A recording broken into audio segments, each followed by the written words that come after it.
Snow fell gently over the little town of Silver Pines, blanketing the rooftops and streets in pristine white. It was Christmas Eve, and the town twinkled with string lights and candlelit windows.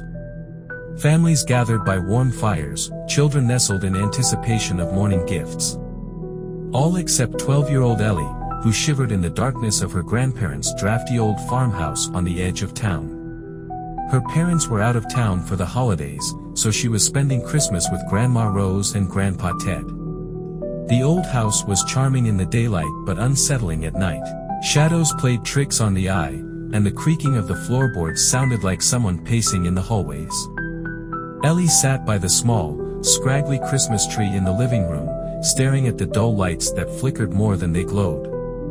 Outside, the wind howled, rattling the old windows. It was then she noticed it, an ornament hanging near the bottom of the tree. It hadn't been there earlier. The ornament was a small figurine of a woman in a red cloak holding a lantern. The detail was incredible. Her face, though tiny, was pale and mournful, her lantern flickering with what looked like a real light. "Grandma," Ellie called out, her voice trembling. "Where did this ornament come from?" Grandma Rose, busy in the kitchen, glanced at her. "Oh, that? It must have been in the box of decorations. Your grandpa found it in the attic yesterday. Isn't it lovely?" Ellie wasn't so sure. Something about the figure gave her the creeps, but she tried to ignore it. She told herself it was just an ornament and that she was being silly.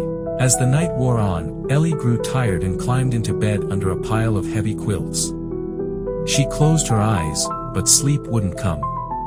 A faint scratching sound echoed from the attic above her. Scritch. Scratch. Scritch. At first, Ellie tried to ignore it. Old houses made noises, she reasoned. But as the scratching grew louder, it sounded deliberate, like fingernails dragging across wood. She sat up, her breath visible in the chilly room. "Grandma? Grandpa?" she called out softly. No answer. Gathering her courage, Ellie tiptoed out of bed and down the hall toward her grandparents' room. She froze when she saw their door ajar. It swung open slightly, and moonlight filtered through the window. The bed was empty, covers neatly folded, as though no one had slept there. "Grandma? Grandpa?" she called out again, louder this time. Suddenly, a faint glow caught her eye, the Christmas tree lights. They flickered wildly now, casting bizarre shadows on the walls. The ornament, the woman with the lantern, was gone.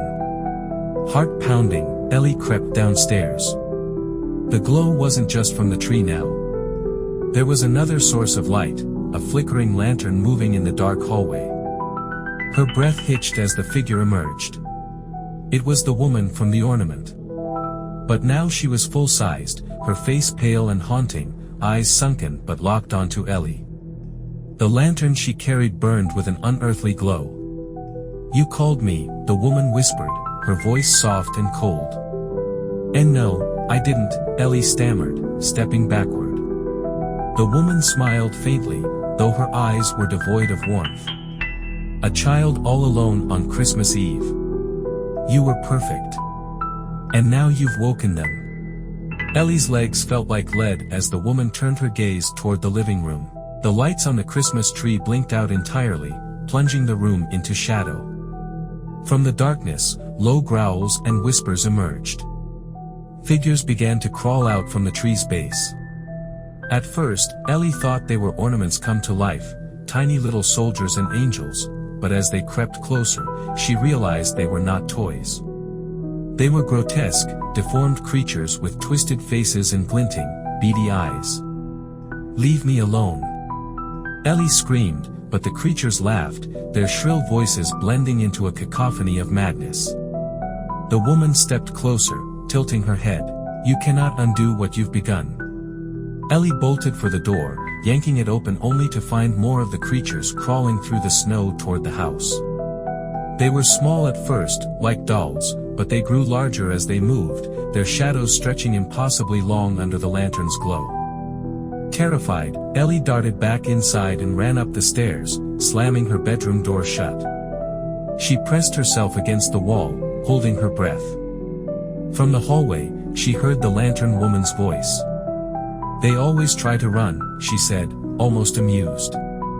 Scritch. Scratch. The sound returned, but this time it was on the other side of Ellie's bedroom door. The knob twisted slowly, the door creaking open. The woman stepped inside, her lantern casting unnatural shadows. Behind her, the creatures swarmed, filling the room with their grotesque giggles. "Don't be afraid, child," the woman cooed. "It's Christmas. And it's time for you to join us." Ellie screamed as the creatures lunged toward her, their icy hands pulling her into the dark. The last thing she saw was the flicker of the woman's lantern, growing dimmer and dimmer until it disappeared entirely. When the sun rose on Christmas morning, the farmhouse was quiet.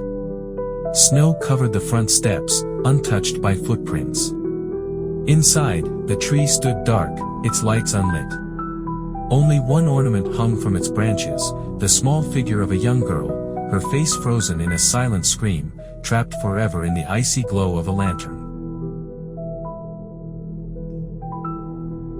It was the night before Christmas, and Alex sat alone in his apartment, the faint hum of the heater the only sound in the quiet room. The city outside was still, its streets cloaked in snow.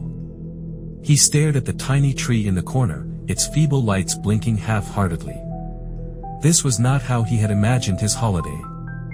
A breakup just 2 weeks earlier had left him nursing his wounds in isolation. His friends had invited him to their family celebrations, but he didn't want to intrude. The idea of facing cheery crowds with his fractured heart felt unbearable. He poured himself another glass of wine, watching the dark red liquid swirl. His phone buzzed, a text from his ex, Emily. *, Merry Christmas, Alex. I hope you're doing okay. Star. He stared at the message, anger flickering in his chest. Doing okay, he thought bitterly. She'd left him, and now she wanted to check in, as if her sympathy could mend the hole she'd torn in his life. He set the phone down and sighed. The room felt colder. A sudden knock at the door made him jump. Alex glanced at the clock, 11:47 p.m. Who would visit this late on Christmas Eve? He hesitated, the hair on the back of his neck prickling. Another knock, louder this time. Coming, he called out, his voice unsteady. When he opened the door, no one was there. Just the empty hallway and the faint smell of pine wafting through the chill. Hello, he called out, peering into the corridor. The floor creaked slightly under his feet, but no one responded. Shaking his head, Alex closed the door. Probably a prank, he thought. Kids in the building trying to amuse themselves. He turned back toward the living room and froze. The lights on the Christmas tree had gone out. In their place, the faint glow of candlelight filled the room. He didn't remember lighting any candles, but there they were, 3 red tapers burning on the coffee table. Okay, Alex muttered. Weird. As he stepped closer to the table, he noticed something else, an old-fashioned photograph sitting upright between the candles. The sepia-toned image showed a man and a woman dressed in 19th-century clothes. They were standing beside a Christmas tree, their faces blank of any expression. Where did this come from? Alex whispered. He didn't own any photos like this. He certainly hadn't put it there. A chill ran down his spine as he realized the man in the photograph looked eerily like him. The faint sound of humming broke the silence. It was a woman's voice, soft and melodic. Hello. Alex said, his throat tight. The humming grew louder, coming from the kitchen. Every nerve in his body screamed at him to leave, but his legs carried him forward, as if drawn by an invisible force. When he reached the kitchen doorway, the humming stopped. There, standing at the counter, was a woman in a tattered red dress. Her back was to him, her long, dark hair cascading over her shoulders. Emily? Alex asked, though he knew it wasn't her. The woman turned slowly, and Alex's breath caught in his throat. Her face was pale and gaunt, her eyes sunken hollows, blood dripped from her lips, staining the front of her dress. "Merry Christmas," she whispered, her voice echoing unnaturally. Alex stumbled back, tripping over the edge of the rug. His heart thundered as the woman advanced, her bare feet silent on the tile floor. What do you want?" he managed to choke out. She didn't answer. Instead, she reached out, her icy fingers brushing his cheek. "You didn't listen," she said softly. "You should have answered the door." The sound of the knock came again, but this time it was louder, furious, relentless, shaking the apartment. Alex turned to the front door, paralyzed with fear. When he looked back at the woman, she was gone. The pounding continued, and Alex forced himself to his feet. He ran to the door, his hands trembling as he grabbed the handle. He hesitated for a moment, every instinct warning him against it. But he opened the door. On the other side stood the couple from the photograph. Their hollow eyes bored into him, their faces frozen in matching grimaces of sorrow. "We told you not to stay here," the woman rasped. Behind them, the hallway was gone, replaced by swirling darkness. Thin, shadowy hands emerged from the void, clawing their way toward him. Alex screamed as the couple stepped forward, pushing him into the black. The hands pulled him down, icy fingers wrapping around his arms and legs. The last thing he saw was the faint glow of the candles, flickering on the coffee table before they were snuffed out. The next day, the landlord entered Alex's apartment after multiple complaints of loud noises during the night. The room was cold, the Christmas tree toppled and the candles burned down to stubs. On the coffee table, a sepia-toned photograph rested in an empty frame. This time, the image showed Alex, standing with the couple, his face as blank and hollow as theirs. Maggie adored Christmas. It wasn't just the lights or the snow, it was the tradition, the stories, the joy wrapped up in every ornament she hung on her tree. Each year, she carefully unpacked her decorations, her little collection of memories. This Christmas was bittersweet. Her mom, who had passed earlier in the year, had left her a box of ornaments. They'd been stored away in her mom's attic for years, beautiful, delicate things, each with a story Maggie hoped to uncover. As she opened the box, the scent of aged pine and faded perfume hit her. A rush of nostalgia filled her heart. The ornaments were stunning, intricate glass globes and porcelain figurines. One, however, stood out. It was a hand-blown glass ornament shaped like a teardrop, about the size of a fist. Deep crimson in color, its surface glistened like wet blood, and the metal hanger looped at the top was tarnished black. Inside, suspended as if floating, was a tiny, curled piece of yellowed paper. Curious, Maggie shook the ornament gently. She couldn't read the words through the curved glass, but she swore she saw letters. She considered smashing it to retrieve the note but hesitated. Breaking such a beautifully made piece felt wrong. Instead, she hung it front and center on the tree, where the colored lights from the strands glowed through its surface, giving it an eerie, pulsing shine. That night, as the snow piled against the windows, Maggie fell asleep on the couch, the soft glow of her Christmas tree reflecting in the darkened TV. At exactly 12:01 a.m. she woke with a jolt. The room was silent. Not a creak from the house or the whistling of the wind. Just silence. She rubbed her eyes, trying to shake the heavy fog of sleep, when a faint sound broke the stillness. Tap, tap, tap. The sound was so soft, she almost dismissed it as her imagination, until it came again. It was coming from the tree. Maggie sat up slowly, her pulse quickening as she scanned the ornaments. They all hung motionless, catching the soft glow of the string lights. All except for one. The crimson teardrop. It swayed gently, as if pushed by an invisible hand. "Hello?" Maggie whispered into the room, her voice trembling. Tap. Tap. Tap. This time, it wasn't random. It was deliberate, like the tapping of fingers against glass. She stepped closer to the tree, her feet dragging on the carpet. When she was just a foot away, the teardrop ornament suddenly stopped moving. She leaned in, squinting, and realized something horrifying. The tiny, curled paper inside had unrolled, and scrawled across its surface were crimson letters that hadn't been visible before: "Let me out." A chill swept through her, freezing her to the core. She backed away, knocking into the coffee table, nearly toppling the mug of hot chocolate she'd forgotten. Okay, she stammered, her breath visible in the suddenly frigid air. Then the lights on the tree flickered. The shadows of the branches stretched unnaturally across the walls, lengthening, twisting. Tap. Maggie looked back. The crimson ornament was swinging again, harder this time. From inside came a faint rattling sound, as if something inside was scratching at the glass. Panicking, Maggie grabbed the first thing she could, a heavy book, and swung it against the ornament. It shattered instantly, shards of crimson glass falling like snow.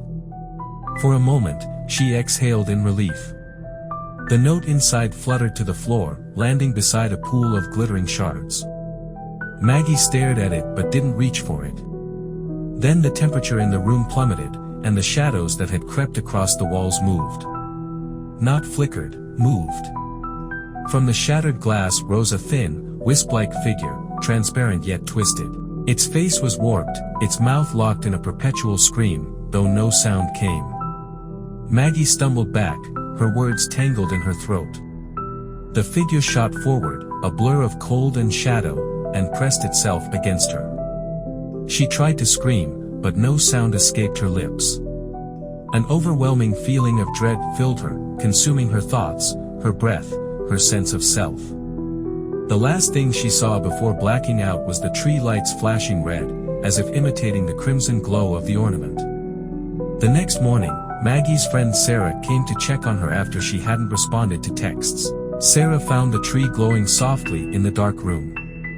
Ornaments hung perfectly in place, except for one she didn't recognize. It was a crimson teardrop ornament, new and flawless, hanging at the center of the tree. Inside it was a tiny, curled-up piece of paper.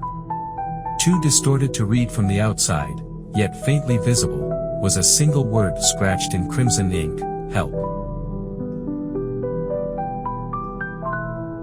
Eve had always loved the small Christmas markets that popped up around town. The mulled cider, the handmade crafts, the smell of cinnamon wafting through the cold December air, it was all magic to her. This year, though, she found herself wandering the stalls alone. Her recent breakup had left a void, and she hoped the holiday spirit might fill it. It was late in the evening when Eve noticed a booth tucked away in the shadowed corner of the market. The other stalls bustled with life, but this one stood quiet, almost forgotten. The booth was plain, save for a string of dim fairy lights that barely illuminated its display of oddly carved masks. Each one was unique, with exaggerated features, long, crooked noses, hollowed eyes, and twisted mouths frozen in manic grins. Behind the booth stood an old man in a moth-eaten coat, his eyes hidden beneath the brim of a tattered hat. Looking for something special, he croaked as Eve stepped closer. Her breath caught as she saw a mask unlike the others, hanging on a peg at the center. It was a Santa Claus mask, but not the jolly kind she'd grown up with. The beard looked tangled, as though it had been plucked from a rotting sheep. The eyes, surrounded by peeling red paint, were sharp and menacing, with a hint of mischief. Its grin was too wide, the teeth too yellow, the laugh lines too deep. Yet, something about it felt alive. "How much for that one?" she asked, pointing at the mask. The old man hesitated, then grinned, though his grin lacked warmth. $5. A small price for magic, don't you think? Eve laughed nervously, brushing off his strange tone. $5 for such an elaborate mask seemed too good to be true, but she paid and slipped it into her bag. Back at her apartment, Eve poured herself a glass of wine, humming along to the Christmas music on her speaker. She reached for the mask, running her fingers over its rough surface. As eerie as it was, it had an odd charm to it, like it had been made by someone who'd poured their heart into the craft.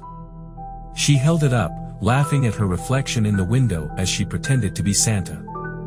When she put the mask over her face, the room seemed to shift. For a moment, everything around her went quiet, no music, no cars outside, no hum of her heater. Just silence. And then she felt it, a pull, as though the mask was tightening against her skin. She tried to take it off, but it wouldn't budge. Panic set in as she clawed at it, her nails scraping against its edges, but the more she pulled, the more it felt like it was sinking into her face, melding with her flesh. Then the laughter began. It started deep within her, a low chuckle that rumbled up her throat. She wasn't laughing, though, something else was. The sound burst out of her, loud and joyous, but her eyes filled with terror. The mask's mouth moved, curling into an impossibly wide grin. Her reflection in the window wasn't hers anymore. The person staring back had wild, gleeful eyes that didn't blink. Her body began to move on its own, jerking toward the door. She stumbled, trying to stop herself, but her legs wouldn't listen. The laughter grew louder, reverberating in her chest like it was trying to break her apart. Hours later, when her neighbors heard the frantic jingling of bells and hysterical laughter echoing through the hallway, they didn't know what to think. Eve's front door was ajar, and when they peeked inside, they found her apartment empty, except for a trail of bloody footprints leading out into the snowy street. That night, across town, children and adults alike reported sightings of a strange Santa walking the streets. He wore a mask, they said, with eyes that shone too brightly and a laugh that didn't quite match the joy of Christmas. By morning, 4 people were missing. No one ever found Eve. But every Christmas since, the market in her town has a small, dusty booth with dim fairy lights and a collection of eerie masks. At the center hangs a Santa mask, its grin impossibly wide, its beard matted and stained. Beneath it, a sign reads, "Try it on. First laughs on us." It was Clara's favorite time of year. Every Christmas Eve, she and her family would gather in the living room to decorate the massive tree that stood by the bay window. Her mother insisted on a theme every year, sometimes gold and white, sometimes blue and silver, but Clara always got to add her personal touch at the very end. Her treasure was a red glass ornament, one passed down from her grandmother. It was old, with delicate etchings of holly leaves and a faint shimmer that caught the light in just the right way. Her grandmother had told her it was special, meant to be hung last, and only after everyone else was done. This year, however, Clara celebrated alone. Her parents were away visiting family, and her friends were scattered across the country for the holidays. Undeterred, she kept the tradition alive. She decorated the tree herself, humming carols and sipping hot chocolate. Finally, when the tree glowed with lights and was brimming with tinsel, she reached for her red ornament, nestled safely in its box. As she carefully placed it on a low branch, she couldn't shake the feeling that something about the tree felt off. The ornaments all gleamed beautifully, and the lights twinkled, but the tree's reflection in the darkened window seemed too dark, its shadows stretching unnaturally deep. Clara brushed the thought away as holiday jitters. She took a step back to admire her work, smiling as she clicked off the room's main lights, letting the Christmas glow fill the space. The red ornament caught her attention. It shimmered in a way that seemed brighter, almost pulsating. Then it moved. Clara froze. The branch it hung on was steady, none of the other ornaments swayed. But the red ornament began to spin slowly, without sound, its glass catching and refracting the colored lights. The intricate etchings on its surface shifted, too. Holly leaves gave way to swirling patterns, and a faint redness bled out, painting the snow outside the window with a strange hue. A tiny knock came from inside the ornament. Clara stumbled back, the air suddenly heavy and sharp. Her instinct screamed to look away, but her eyes were locked on the little red glow. The knocking grew louder, more frantic, until with a soft crack, a fine line splintered across its glass surface. From the crack came a low, melodic hum, like the faint strains of a carol sung in a language she couldn't recognize. "Help me," a voice whispered from the ornament. It was faint but unmistakable, a child's voice laced with a hollow ache. Clara clutched her arms, backing toward the couch. Who's there?" she managed, though her voice wavered. "Help me," the voice repeated, louder this time. The ornament shuddered violently on its branch. The crack spread, and the hum rose into an ear-piercing wail that drowned out every rational thought in Clara's mind. Without thinking, she lunged forward to grab the ornament, hoping to stop it. Her fingers touched its surface, and the room tilted. She was no longer in her cozy living room. Instead, she found herself standing in an endless forest of gnarled, blackened trees, their limbs twisting unnaturally. Snow fell in slow, frozen drifts, each flake glowing faintly red.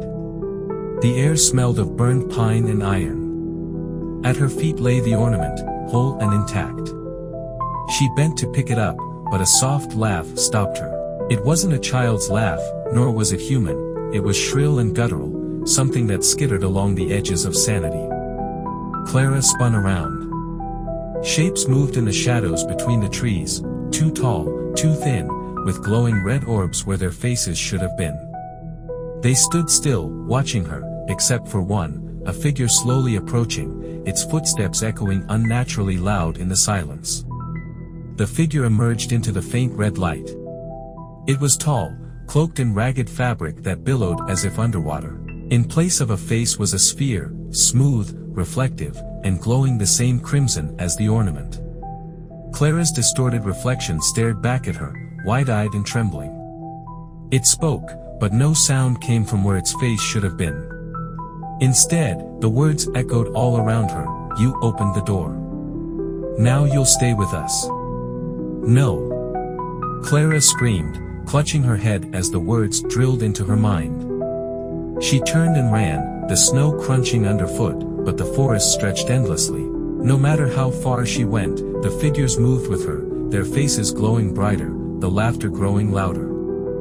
She tripped, the crimson light swallowing everything.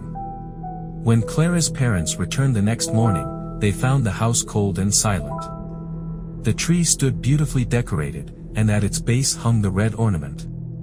But something about it had changed. A face peered out from its glass, a face that looked just like Clara's, her mouth twisted in a silent scream. On the glass surface, tiny words were etched beneath her, one for the tree, every Christmas Eve. Love these stories? YouTube algorithm suggests that you would like to listen to these stories. Click on the video on the screen.